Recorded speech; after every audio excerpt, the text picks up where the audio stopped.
Two awkward Oscar situations, fat shaming, depression, cyberbullying, infertility. Much has happened to actress Anne Hathaway since she first graced the screen. Keep watching to learn it all. While Anne Hathaway's role in The Princess Diaries may have made her seem like the ultimate teen queen to fans, her real life at the time was apparently far from a fairy tale.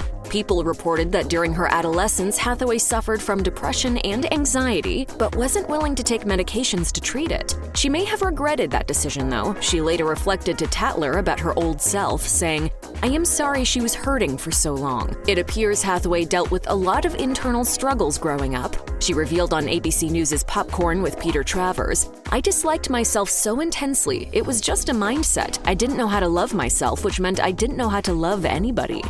When I was growing up, happiness, it just seemed like it could never happen to me. I had just too many issues. Even after landing acting roles in her late teens, Hathaway confessed on People's The Jess Cagle interview show that she still had feelings of inadequacy, insecurity, nervousness, and anxiety. These days, Hathaway has seemingly found herself in a happier place, partially thanks to her family. She gushed to Peter Travers, "I feel really lucky. I get to do what I love. I'm with the right guy and we make each other happy, and we have been given the most beautiful gift of our son." Anne Hathaway has dealt with people commenting on her weight for a long time. She told Allure it started when she was 16, recalling, "It was congratulations, you have the part, don't gain weight," which of course means you need to lose weight. As her career progressed, Hathaway eventually turned to unhealthy ways to stay thin. Speaking with Jess Cagle for People in 2019, she recalled awards season a decade earlier, sharing that she, quote, "barely ate anything over the holidays and thought that movie stars had to have a certain, seemingly unattainable body," she shared. "I was just smoking my nerves away and I just wasn't nourishing myself." Hathaway also told Cagle that the weight loss for her role in Les Miserables hurt her in the long run, physically. She explained that it took a really long time to come back from it, as she'd lost a lot of weight in just 2 weeks. Her unhealthy dieting was presumably encouraged by the fat shaming she says she experienced quite often, telling Today that she would receive both overt and micro insults. Hathaway has since changed the way she approaches her body and the haters. In 2018, she posted on Instagram, "I am gaining weight for a movie role. To all the people who are going to fat shame me in the upcoming months, it's not me, it's you." Before Anne Hathaway found her happily ever after with her husband Adam Schulman, the star was in a serious relationship with Italian real estate developer Raffaello Foglieri. According to Vanity Fair, Hathaway met Foglieri through a mutual friend in 2004, confessing, "It was totally love at first sight." It seemed that Foglieri was her perfect man, considering that she gushed to Harper's Bazaar, "My boyfriend is incredible in a lot of ways, but when it comes to his charity, one of the most untouted aphrodisiacs in the world is charity work." However, Hathaway apparently learned the hard way that Foglieri wasn't who she thought he was. In 2008, he was arrested for fraud, money laundering, and conspiracy. Hathaway promptly dumped him, explaining to W Magazine, "The rug was pulled out from under me all of a sudden. As soon as I found out about the arrest, I had to get on a plane to Mexico to do a press tour for Get Smart, and then I spent a week in shock at a friend's house." Even after the split and his conviction, Foglieri continued to humiliate Hathaway by telling the Daily Mail that she ditched him in his time of need. He claimed, "Annie's last words were, 'I love you forever. I was arrested. I never spoke to Annie again. She decided saving her career was most important.'" In 2019, Foglieri told Radar he was considering writing a tell-all, dishing, "I know the public is looking for a more detailed story."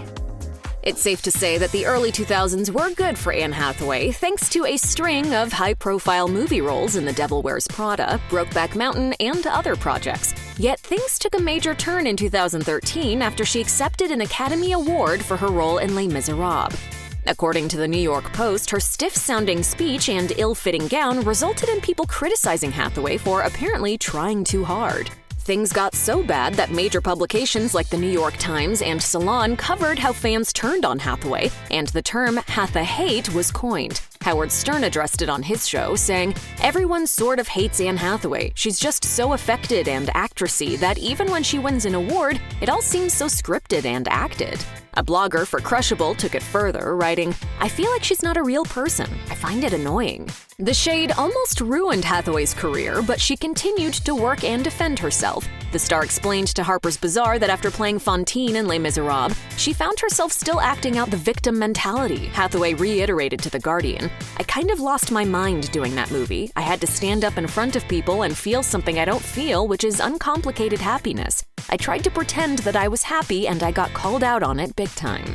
In the end, though, I kinda screwed it up.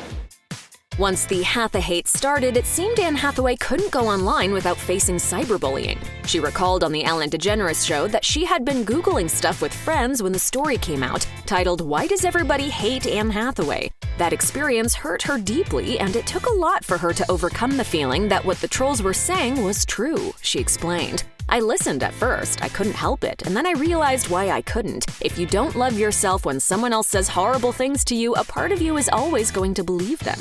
Hathaway also owned up to some of the criticism, telling Harper's Bazaar that she messed up when accepting the Oscar for Best Film that Les Miserables won. She admitted that it was rude for her to speak before her collaborators took the stage with her.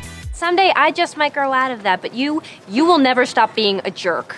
Yet, she apparently was no longer going to put up with rudeness either. She told a writer at Jezebel that she stopped reading their website, explaining, "I would just be reading about something totally unrelated to me and see a headline about me and how much your site dislikes me." She also called them out for bringing up the Hatha-hate in their interview, saying, "I think it's weird that it continues to be talked about. I am ready for the conversation to move to a place beyond it."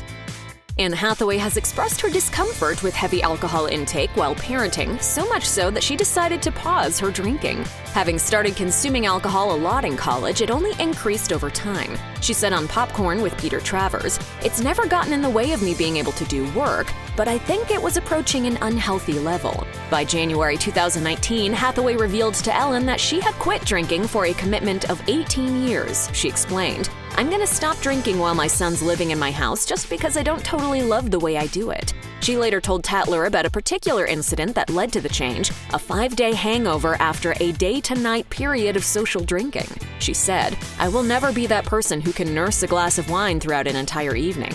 Hathaway did clarify to Boston Common, "I didn't put a drink down because my drinking was a problem. I put it down because the way I drink leads me to have hangovers." Yet she doesn't intend to stay sober forever, sharing that she plans to resume drinking once she's an empty nester.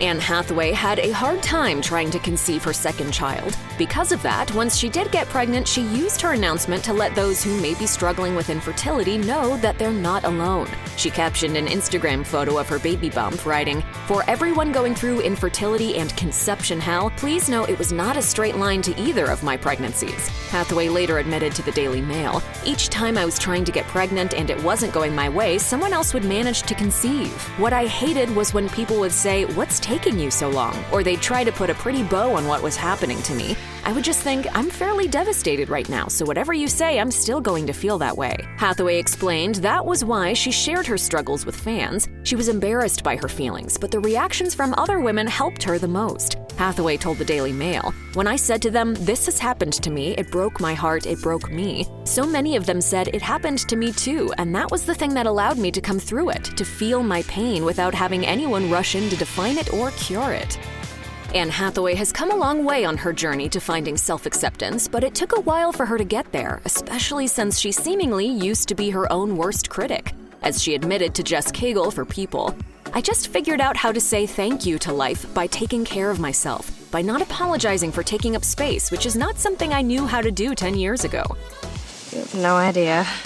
Hathaway credits her husband, Adam Schulman, for helping shift her perspective. She gushed to Elle, "He changed my ability to be in the world comfortably. His unique and specific love has changed me." She also uses coping mechanisms to process the negativity she used to internalize. She dished to Town & Country that she writes her worries down on paper, then sets it on fire. Additionally, Hathaway is more careful with how she portrays herself so that she doesn't have to deal with more criticism. She told Elle, "Now I watch my words. It's just, what's the worst thing that could happen? Probably already happened."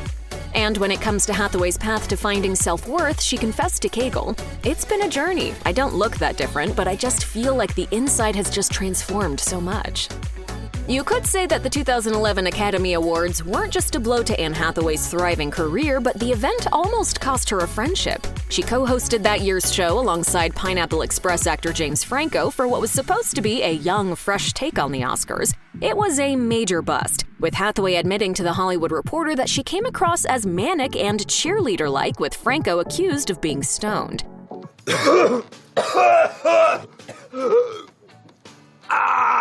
Vanity Fair even described it as one of the most cringy nights in Oscar history. Franco defended himself on The Late Show with David Letterman by ragging his co-host, claiming the Tasmanian devil would look stoned standing next to Anne Hathaway.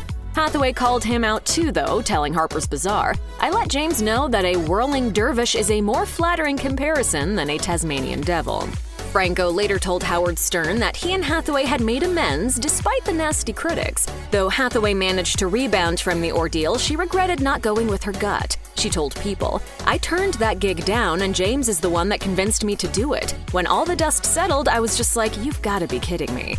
On the bright side, Hathaway did point out to Harper's Bazaar, "In the grand scheme of things, I got to have a once-in-a-lifetime opportunity." If you or someone you know is struggling with mental health, please contact the crisis text line by texting HOME to 741-741. Call the National Alliance on Mental Illness helpline at 1-800-950-NAMI 6264 or visit the National Institute of Mental Health website.